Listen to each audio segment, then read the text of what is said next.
Dion Lyle with Fitchery 25. Don't need the mask at home, but when you go out, I hope you're wearing a mask like I am. Today, I want to go over B2B payments from a bank's view. This is following a Medium paper that I wrote, blog post, I suppose they're called, and it's part of a series that I'm doing, about 11 or 12 of them. This one's kind of how a bank sees B2B payments, which is really a series of products. But using this from WePro and BI Intelligence, and I've talked about this before. It's you place an order, you send out an invoice accepted, and then you get a payment processed. It looks very basic and easy at this level, but the fact is, there's a lot of paperwork, a lot of touch points under this. So this is the third part in this series. Let's take a look, my old friends at Citi and Bank of America. This is from their brochures on trade and treasury services, TTS, Citi calls it now. Bank of America, I think, calls it transaction banking. But at this high level, you look at this and you think, oh, B2B banking, all right, cash management, trade. Sorry, these graphics are a little hard to read. And then there's working capital solutions under cash management, and there's trade services. And then Bank of America has a similar version.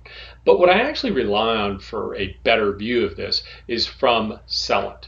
And what you'll see here is even harder to read, so I pulled it up in the original Celent document. And what I want you to think about is look at how siloed these are, right?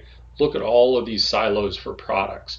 Well, when you think about a bank's products, this is what really matters. This is the reality of what a bank is dealing with in their transaction banking area, right? Very complex, a lot of different products, and this is how a bank sees it, right? Products to be offered to their corporate customers. Now, the problem is that organization, the way that's set up, Celent is right, by the way, I'm not arguing that, but it is too product focused. The organization is siloed, and the customer is not at the center of it. When you look here, the customers would seem to be an afterthought, and I think Celent laid it out very well. Now, banks have teams of salespeople. I've known some of these people in my days in treasury services, and they basically sell to corporates, big corporations, sometimes small business and mid-tiers. And then these banks try to become the best in an overall category. Here we have from Global Finance Magazine, best for liquidity, best for payments and collections, Bank of America, best for financial institution, what they call a banker's bank, right? Best overall. And that's where the bankers really want to be. They want to be the best provider of transaction banking services by category or preferably overall, right? Now, when we look at this chart here, again, too small, screen capture doesn't work very well. What we see is how much revenue, I'm going to scroll down here, bear with me.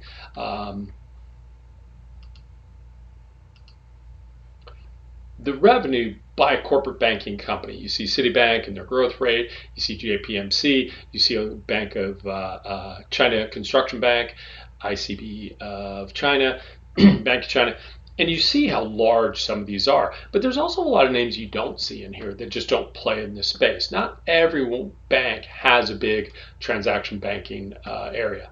But in that chart, you'll notice the big North American banks, JPMC, Citi, Wells, B of A, and US Bank.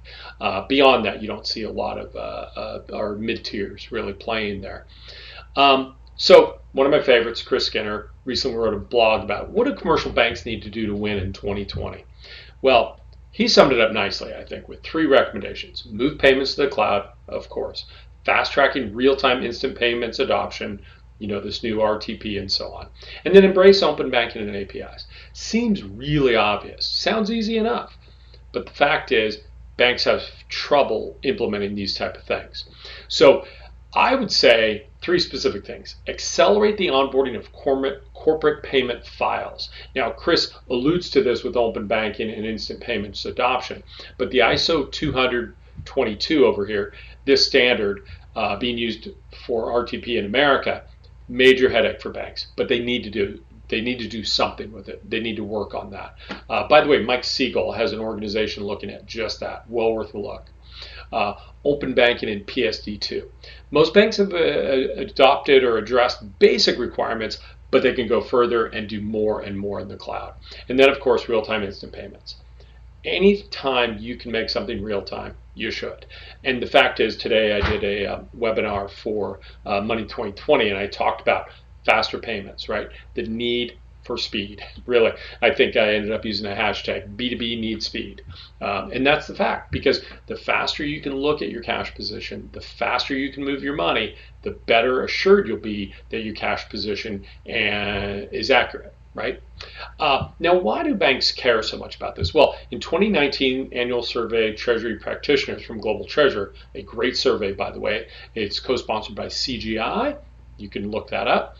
Client satisfaction, all-time low. First time since the survey began, corporate client satisfaction with the main banks has gone below 50%. This at a time when fintechs are filling in these gaps. Corporates are reviewing their bank relationships. Corporates are increasing the number of bank relationships. So the part of the basket that any individual bank has or gets or can make profitable is shrinking. And there's a pent-up demand for digital best-in-class products and services. Banks are failing to deliver that. Okay, clients want real-time. Open banking, game changer. KYC onboarding remains a key challenge. You hear about so many KYC onboarding solutions, and yet it remains a challenge. I would argue it seems the ideal time for an entity that has the wherewithal to offer digital, dynamic, and robust modern payments platform, much as MasterCard, Visa, and Goldman Sachs are doing with their new move into corporate. Now, again, we look at the opportunity here. Payments, cash management services. These are areas under review by the corporates, right? So anyone who's ever been in business or sales particularly knows when you read under review, that's code for if you don't do something, banks, you're going to lose our business. That's the key for them to move this forward. Well, that's today's FinTech 5. I hope you enjoyed it on B2B Payments and the Bank View.